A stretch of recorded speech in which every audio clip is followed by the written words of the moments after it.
Oi pessoal, tudo bem? Hoje é domingo, dia 18 de julho de 2021 e vamos fazer a leitura aqui do livro As 12 Etapas do Perdão. Estamos na quinta etapa, tá bom? E a quinta etapa é deixar de lado a culpa e a autocondenação. Essa é bem interessante, tá bom? Vamos lá. Saiba eu ou não, estou sempre atacando a mim mesmo. Posso achar que estou atacando você, mas isso é mera ilusão. Evidentemente, você entra nessa ilusão também e fica ofendido. Assim é o mundo. Mas na verdade eu não posso atacar você, só posso atacar a mim mesmo. Tudo que eu projeto em você volta para mim. O pensamento é um bumerangue perfeito. Ele sempre volta para quem o lançou. Ontem tivemos a lição, só posso crucificar a mim mesmo, né? Vocês se lembram? Ontem ou anteontem, agora eu não me lembro. Isso não tem nada a ver com castigo. Muitas pessoas, até aquelas que acreditam em karma, não entendem isso. Ninguém é castigado pelos seus pecados. As pessoas só recebem de volta o que irradiam para que tomem consciência. Quer dizer, eu recebo de volta o que eu irradio porque eu preciso tomar consciência, saber, conhecer o que está dentro da minha própria mente, tá? Se você irradia raiva, é raiva que você vai ter, pois você precisa se responsabilizar pela sua própria raiva. Precisamos tomar posse de tudo que criamos, só assim nos libertaremos disso. Trata-se de uma simples lei. Não temos de nos digladiar por isso. Não temos de dizer, lá vem você de novo, sua criatura detestável. Mas pode apostar que vai receber tudo isso de volta. Não temos de bancar Deus, não precisamos desempenhar esse papel. Né? Na verdade, quando a gente tenta bancar Deus, o que a gente está fazendo é tentar usurpar o poder de Deus, que é só dele, né? E quem é que faz isso? O ego. Só precisamos entender que continuaremos cometendo erros enquanto não aprendermos as nossas lições. Lições de quê, gente? De amor e perdão.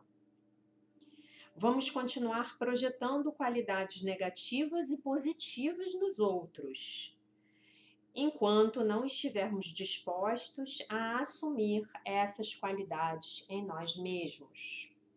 Vamos continuar atacando os outros enquanto não nos apropriarmos desses ataques. Apropriar-se do ataque é só um jeito de provocar um curto-circuito no processo. Eu digo, tudo bem, raiva, eu sei que você me pertence. Por isso não vou fingir que você pertence a outra pessoa. Isso não significa que eu não tenha de expressar a raiva. Se ela existe, é minha responsabilidade expressá-la, mas devo fazer isso sabendo que ela pertence a mim. Dessa maneira, ela não precisa ser exteriorizada, afetar alguém que se sinta suficientemente culpado para aceitá-la e depois voltar para mim na forma de um calado ressentimento, né? É exatamente isso que acontece, né, gente? Então vamos nos apossar do que é nosso, o quanto antes.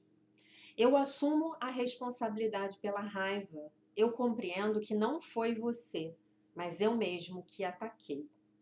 Eu não me perco na projeção, ou pelo menos não me perco quando sou bem-sucedido nessa projeção. Quer dizer, quando eu encontrei alguém suficientemente culpado que pegou aquela raiva que eu projetei para si, né? O sucesso não acontece o tempo todo ou de uma só vez.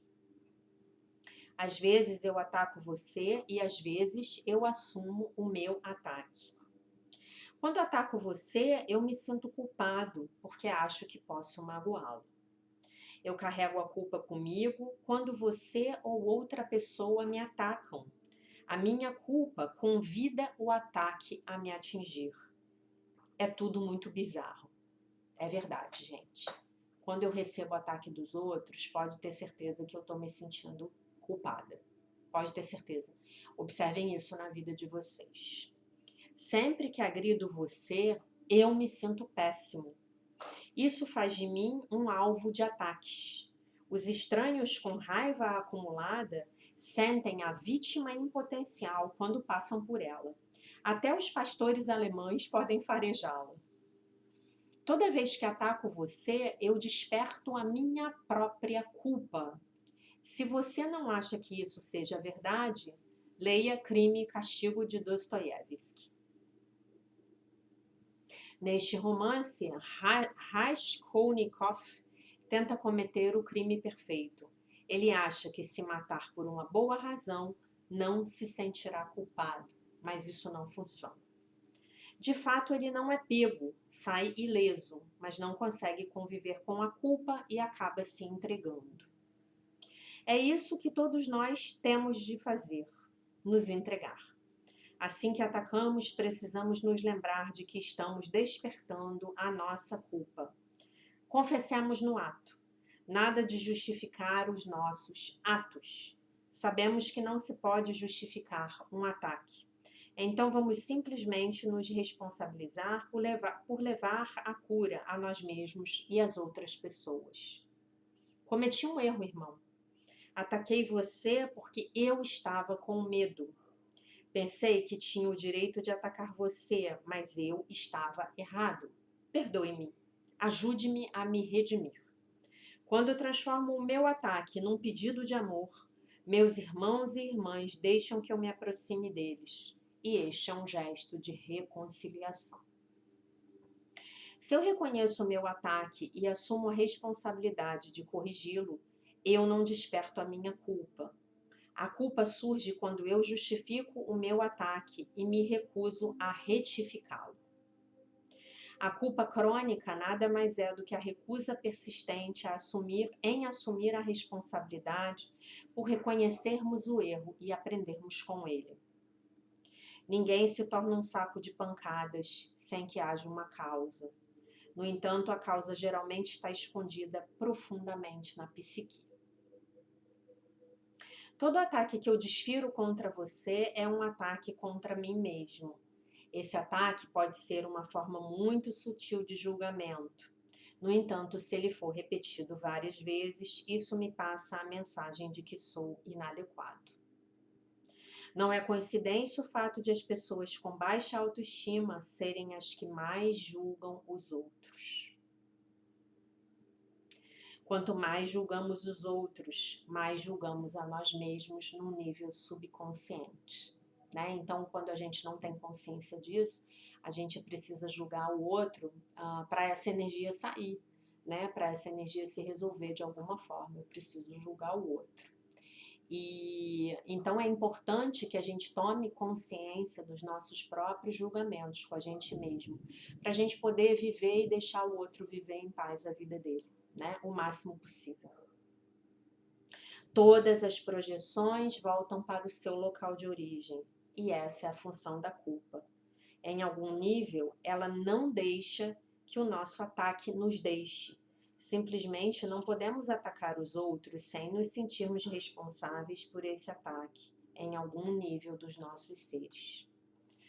Quando tomamos essa responsabilidade conscientemente, quando tornarmos essa responsabilidade consciente, podemos começar a cura. Quando deixamos que ela continue inconsciente, atraímos acontecimentos que nos obrigam a tomar consciência, não apenas das nossas transgressões com relação aos outros, mas também do profundo ódio que nutrimos contra nós mesmos e que está oculto por trás destas transgressões. A culpa e a responsabilidade são mutuamente excludentes. A culpa se agarra à ferida e por isso nos impede de curá-la.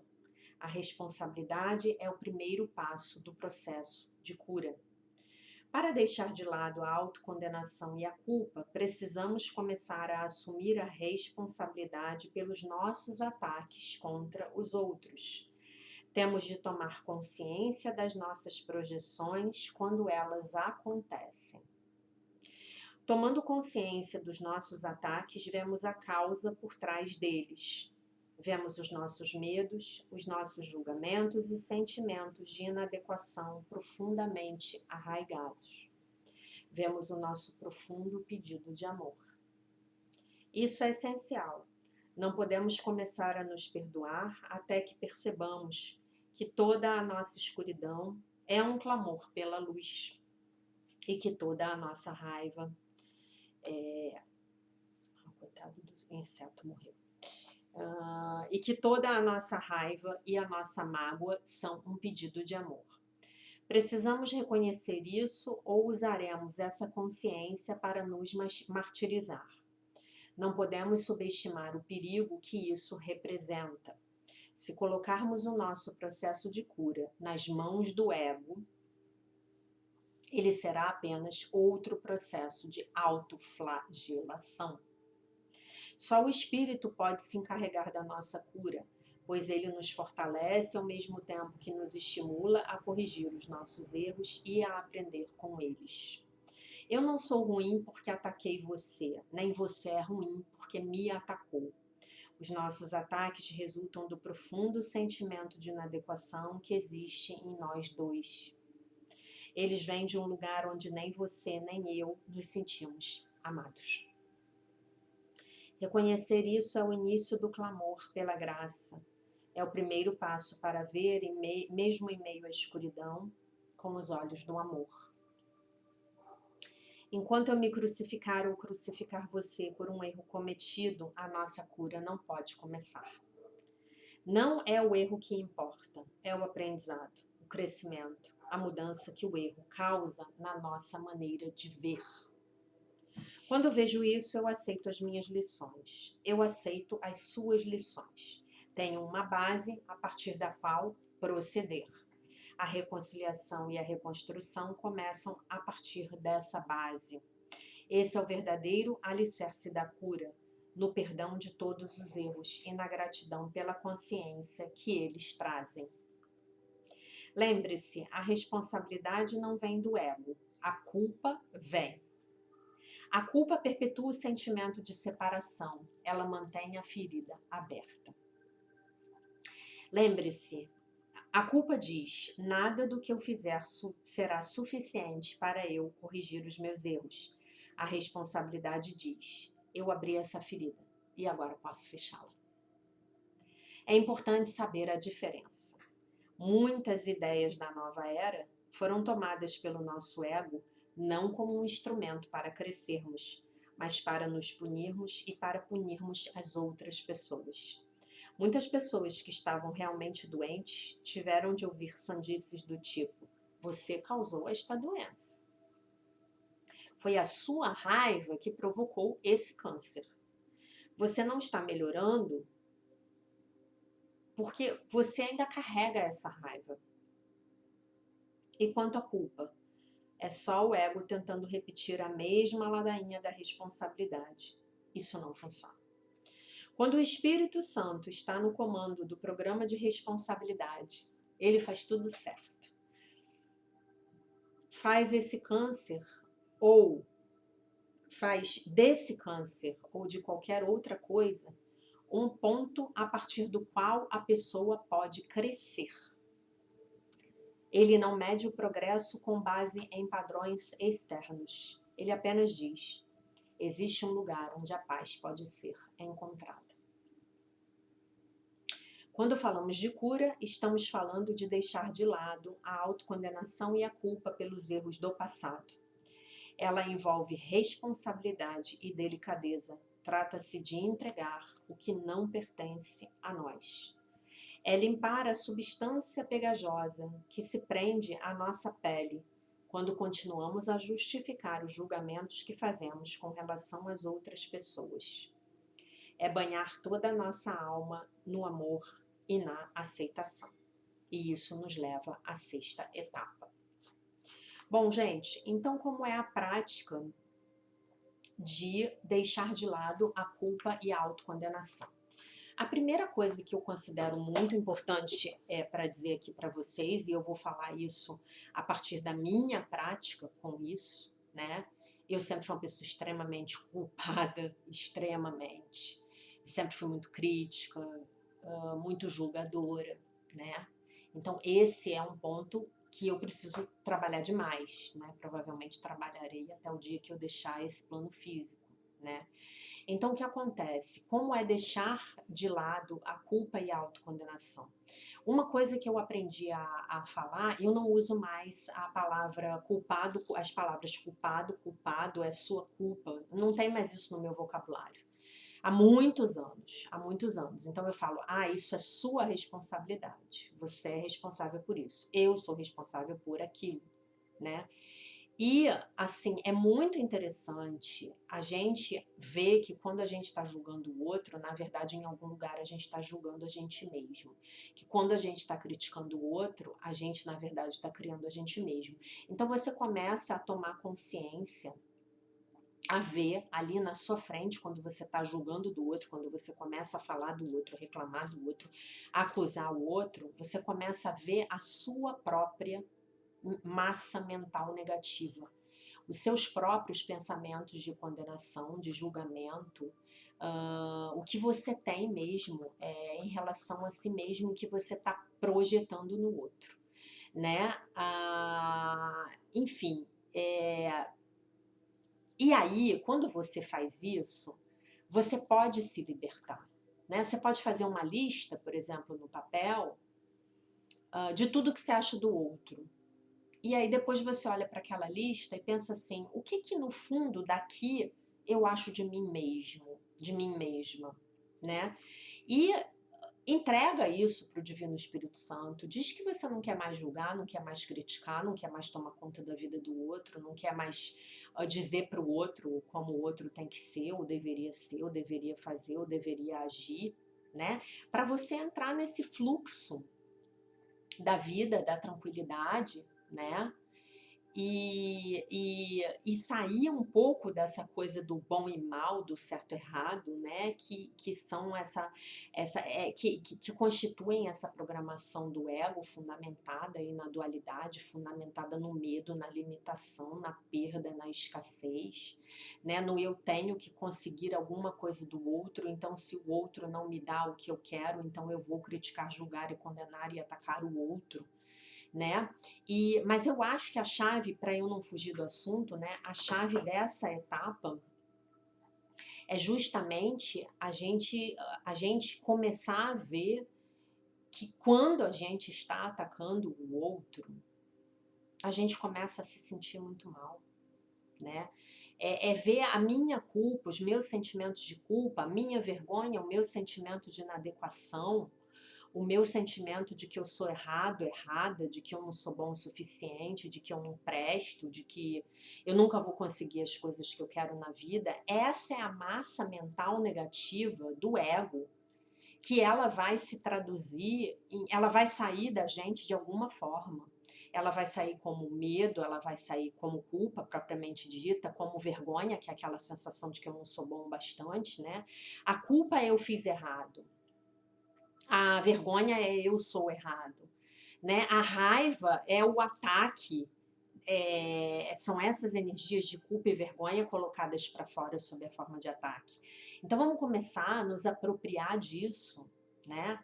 E a entregar nas mãos do Divino Espírito Santo, pedir a Ele que nos ajude nos ajude a nós mesmos a lidar com essa sensação entranhada que a gente tem desde o momento do nascimento, desde que a gente chegou nessa terceira dimensão, desde que a gente entrou no sistema de pensamento do ego, de que eu sou errado, eu fiz errado, eu nunca vou dar certo, eu não sou bom o suficiente, não tem como eu ser amado, não tem como eu ser querido, né? E todas as outras coisas horrorosas que você pensa de você mesmo hoje, porque você recebeu essa programação dos seus pais.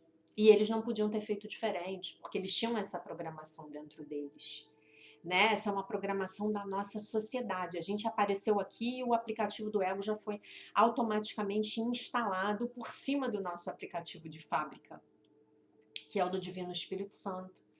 Entendeu? Então, assim, vamos nos apropriar disso e entregar isso nas mãos de Deus e dizer que a gente não quer mais isso, que isso pode ser levado embora. E aí a minha sugestão para você é aquela antiga. Escreve tudo de ruim que você acha de si mesmo. Escreve todos os seus sentimentos de culpa com relação a essa situação que você trouxe para perdoar nesse programa de 12 etapas. Escreve tudo isso e queima fazendo uma oração, lendo um texto sagrado e orando e entregando nas mãos do Divino Espírito Santo. Entendeu? Faça isso.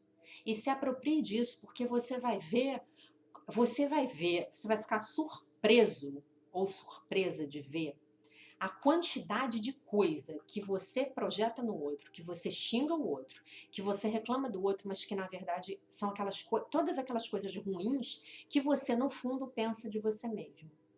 É a voz do seu ego dentro de você, dizendo que você é errado, que você não presta, que você não serve para nada, que ninguém nunca vai gostar de você, que tudo vai dar errado, que você faz tudo errado, que você não consegue acertar uma e por aí vai.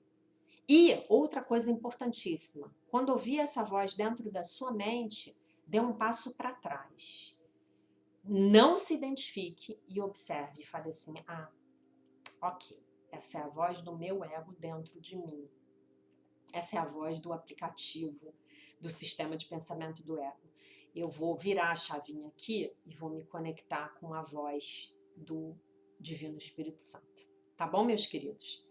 Já já temos a próxima etapa, que é a sexta. Um beijinho.